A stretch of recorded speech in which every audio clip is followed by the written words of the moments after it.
Let's go in. Come.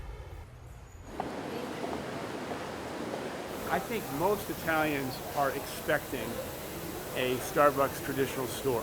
In fact, I think many people are confused. Why did Starbucks take this big building for a little coffee store? And when they walk in here, they are going to be in awe of the architecture, the design, and the craftsmanship, and every element. There's so many unique, intimate spaces in here that speak to our love of coffee, our love of the Italian culture. And I think what we've tried to do is demonstrate we're not coming here to teach the Italians anything about coffee. So, look at this. Wow. So Italy not only is famous for coffee, but very famous for gelato. Something You that's have going to to blow you try. away. And it's It'll take nitrogen Take a few infused. minutes, but you should do it. Why did you sit down? Will you have some with me? Yeah. So, all right.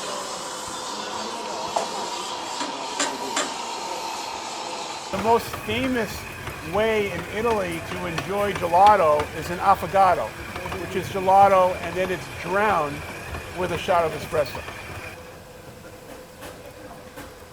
How is that? Fabuloso.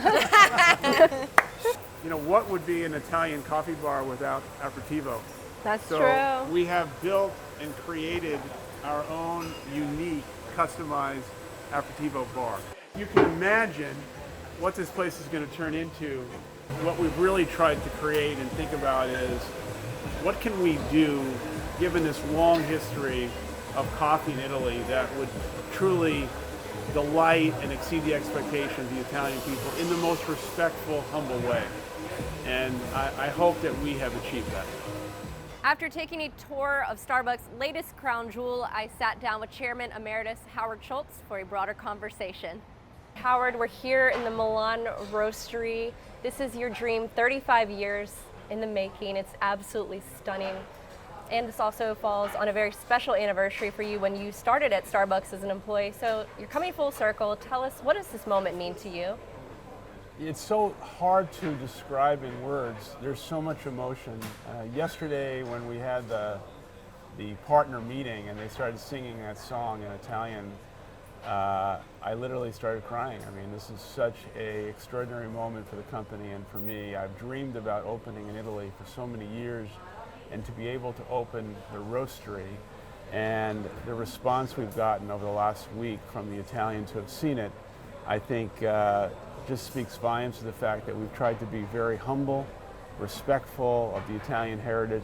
Now, you did mention during the partner meeting that you have been met with some cynicism. Yeah. Starbucks is a really well-known American brand, and some might see you coming here to serve coffee in what some might refer to as the mecca of coffee. There are espresso bars everywhere. So what sort of cynicism have you heard, and how do you respond to some of the Sure. naysayers out there? Well, I think there's been two schools of thought. You're right, some people have said perhaps Starbucks should not come to Milan. There's 1,500 coffee bars alone in this city. On the other hand, people have encouraged us because the expression of what we do with coffee, there's 5 different methods of how the customer can get their coffee, the quality, integrity of this place. And I think we have something to offer that is not Italian, that is complementary. Also the space, this is almost 30,000 square feet. I think the Italians are expecting us to open up a coffee store.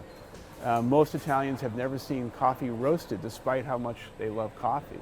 And so there's going to be education, there's going to be theater, there's going to be romance. There's a level of sensuality in here that speaks to the Italian culture. And I think the Italians are going to vote very positively and say, yes, I want to be in this space. The excitement in Milan for this opening, I can honestly say, I've been to many Starbucks openings. There's never been anything quite like this in terms of the anticipation among the Milanese people. Well, there's no denying that Starbucks has really taught people how to drink coffee. But, you know, in recent years, others have entered the space. And more recently, I can think of Coca-Cola just doing a big deal to acquire Costa Coffee for $5.1 billion. So how do you think about competition going forward? Well, the Coke deal surprised me in the sense that I don't know how, they have no operating experience with retail, so it'll be interesting to see what they do. but they're in a business where not many people are continuing to drink soda water and Coke, and they've got to find growth, so I understand it. But let me say something. I've got great respect for Coke. I'm sure they have big strategic plans. We've always respected competition. I think it makes us better. Our leadership position is not an entitlement. We have to earn it. But this roastery, I think, demonstrates our commitment to innovation and the fact that we're not sitting still, that we're going to do everything we can to continue to define the category. And we've never been followers. We've always had courage. And there's no better manifestation than all of that than what this is and what this represents. Now, I do want to get your take on the economy. Now, when you returned to the helm as CEO in 2008, that also coincided with the global financial crisis. Yeah. 10 years later, the economy is strong. The stock markets continue to reach new highs. But given that experience of, returning to Starbucks during the crisis, what lessons did you learn, and what red flags do you now see on the horizon?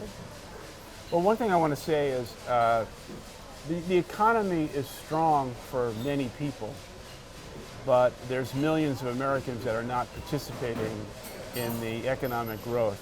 So just some facts that we should establish. Over 40% of American households do not have $400 for a crisis. Almost 6 million young people in America, ages from 16 to 24, are not in school and not working. So the economy, if you use the stock market as a proxy, is wonderful, but millions of Americans are not participating and being left behind.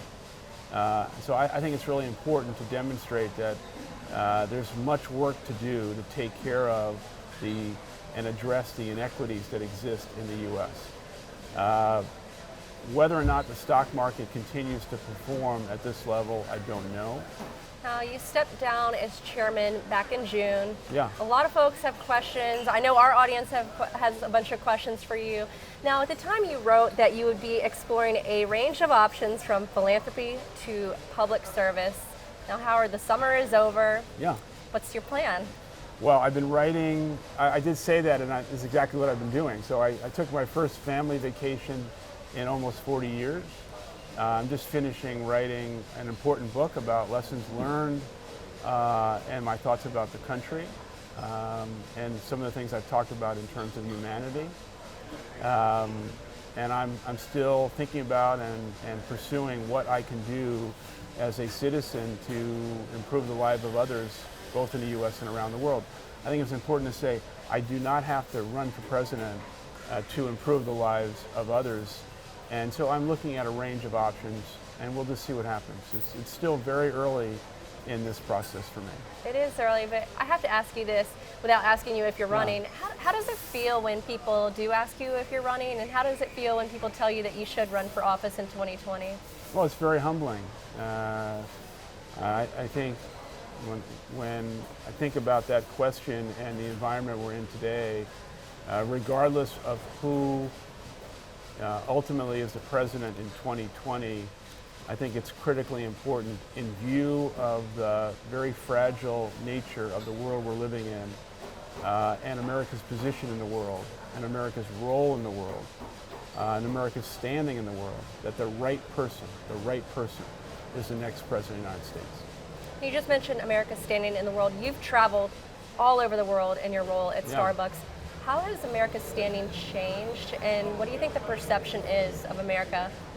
I think we are in an environment right now where, unfortunately, many of our allies and many of our relationships are being questioned, and we have to do everything we can to restore and reaffirm our position in the world. So it's a very important time in the world because of how fragile it is, and certainly an important time for America to demonstrate the importance of American values, not only here at home, but also around the world.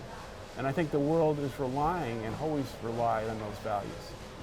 Well, speaking of some of those relationships, one that's in the news right now is the U.S. and China, the trade tensions there. Trump is expected to announce more tariffs, and Starbucks is an American brand operating. You're opening a store every 15 hours in China. So, Yeah. how would something like that impact your ability to do business in mainland China? Thus far, the tariffs that have existed and the trade war that's currently going on between the U.S. and China has not really affected Starbucks. But what I would say about this is it's in the interest of both America and China to find common ground. And there are many things that are in our mutual interest.